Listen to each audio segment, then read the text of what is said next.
What's happening, everybody? Kallibur here, and we are here to do something a little bit more different than I've been doing in the past. So recently we've changed things up on Twitch, so don't forget you can follow me on Twitch TV on the banner above me here, and hang out. We do some variety games and stuff like that every Tuesday, Wednesday, Thursday, and Friday, guys. I play mobile games for the first 4 hours, 3 a.m. to 7 a.m. And then from 7 a.m. to 11 a.m.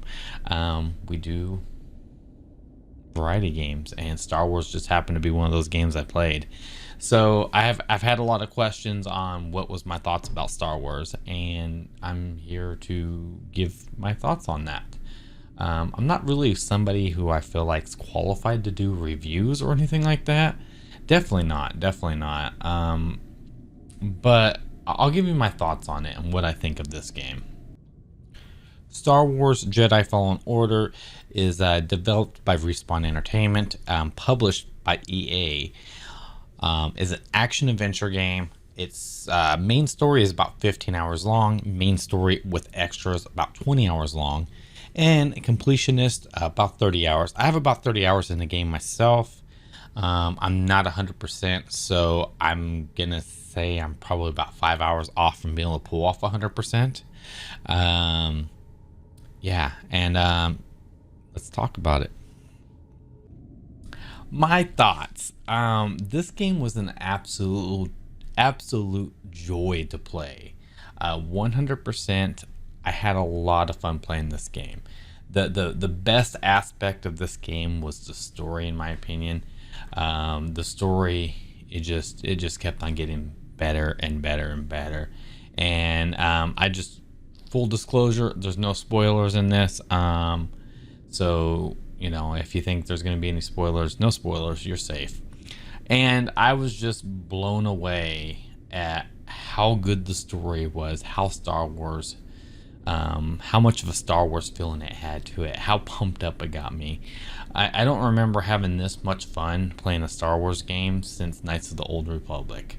And I don't remember the last, man, I just don't even know, guys. It was just that good, the story was. Now, one thing that I did run across is there was a lot of, not a lot, there's a decent amount of puzzles in this game. Little puzzles you can move around. Some of the puzzles were like, hey, it's a jumping puzzle. Maybe you can wall run this to jump to this. Just different things to be able to get to different areas. Little puzzles to get to treasure in the game and stuff like that, which I found was really, really cool. I enjoyed that stuff. There was a lot of like problem solving that went on in my adventures in Star Wars. But one thing I did notice is the treasure chest in the game. The puzzles were there. The puzzles were enjoyable. The puzzles were very Tomb Raider-ish at times. And the treasure was very lacking. And when I mean lacking, there's not a single piece of treasure in there that's really even worth going for, in my opinion. All of it's cosmetic. And it's not even great cosmetic stuff. And I'm not faulting the game for that or anything. I still enjoyed grabbing the treasure chests and stuff like that. But, you ran around with a poncho. That was it. You can change the color of the poncho. You can change the color of a ship. You could change the color of BD1. You can change the color of things. And the colors were just okay. They weren't great. So there was nothing there like, oh, cool, I got this, I'm wearing old school freaking Luke Skywalker outfit and stuff like that, or I'm wearing a freaking the Obi-Wan Kenobi cloak, or something like that. There was none of that. You're wearing a poncho the whole entire time. That was one negative to the game that I came across, and it really wasn't even that big of a deal. If you had that extra stuff, it would have definitely, like different outfits and stuff, it would have definitely taken the treasure chest to a whole nother level.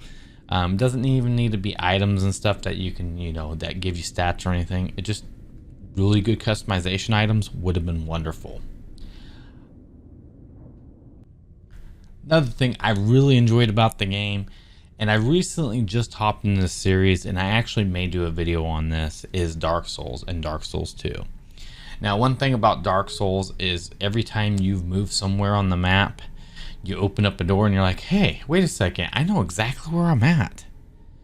Somewhere near the beginning, you've unlocked a place that's closer to a campsite or, you know, a checkpoint, whatever you want to call it. And I really enjoyed that fact in this game. It was really cool to open up a door and go, I know exactly where I'm at. That is cool. And like everything just intertwined and mixed together, which made it very exciting to explore and see what you could open up.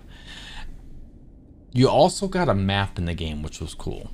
The map would allow you to look at different areas, be able to see which areas you completed. You could see what percentage of the map you explored, what chests you missed, what secrets you missed. With the maps as big as they are, it was such a great feature to have. I was able to go back in 100% areas just for the fun of it and not feel completely lost and oblivious to what was going on. I could be like, okay, I know it's in this area, I need to search this area, which was very cool about that. I did enjoy that fact. There was a few bugs I ran across in the game too, like force doing something with the force and then all of a sudden somebody clipping through the floor and hovering there with their hands waving up in the air, or doing something with the force and a gigantic toad flying up in the air and then coming back down. Just weird stuff like that. Not a game breaker for me. You know, bugs are bugs. There were some weird clipping bugs too. I was able to push something into the corner and unable to get it out. And then I went into the corner and kind of got stuck. And I did get stuck once in a fight where I got pushed back, landed in a crack, and it was like my foot was stuck there and I couldn't move. Definitely not game breaking for me, but there was definitely a few bugs. I do know one of the last days I played the game, there was a huge patch which seemed to cover a bunch of that stuff. So a lot of that stuff may be fixed in the game. But other than that, man, like, I had a lot of fun playing this game, guys. Seriously, Star Wars was really, really fun, really, really good. And I didn't know I was going to have this much fun playing the game. And the things that happened in the game, whew, wow. Wow. That's all I can say, guys. It's just wow. So, like, I mean, I don't do reviews and stuff like that, but, you know, these are some aspects of the game that I like. And some, you know, pointing out some of the negative things. I don't even think I would consider them negative, but pointing out some of the things I consider, you know, things you may want to know about the game. If they could do what they did here and repeat that and give better customization to a part 2 of this, they're gonna kill it. They're gonna kill it 100%.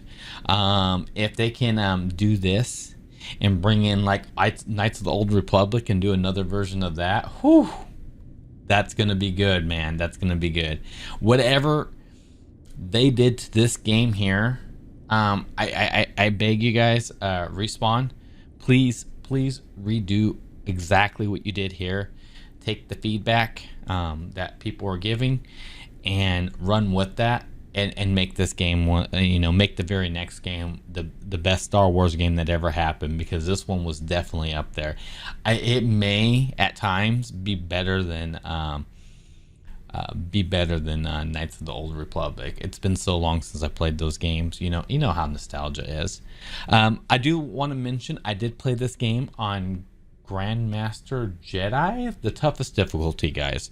I did play it on that. I had 180 deaths. I think it was like 176 deaths or something like that, if I'm not mistaken. I may have hit 200. Actually, I think I did hit 200 deaths on there. There was a lot of dying. Recommendations is, if you are going to play this game, there is a very cool skill tree that you can move through. I would recommend hitting every area.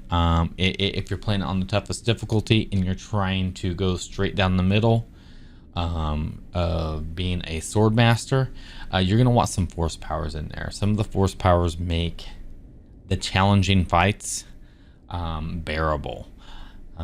That's what I found out personally. So, but you do have to have good swordsmanship at the same time. You have a balance. You got to bring balance to the force, guys. And with that note, I think I'm gonna leave this off. I guess we call this Kallibur Thoughts on Star Wars Jedi Fallen Order. Oh no, maybe. I don't know. This is my first time doing one of these videos, so I'd like to thank you all for watching this video. If you watched this video, hit that like button, hit that subscribe button, leave on the comments below. Would you like to see me do more Kallibur Thoughts on games? Let me know your thoughts, okay? Thoughts, Kallibur Thoughts. I think we're gonna go with thoughts, guys. Thoughts of a Jedi. All right, guys, have a good one. I will catch you guys later. You guys have yourselves a great day, and hopefully you guys enjoyed this Kallibur Thoughts.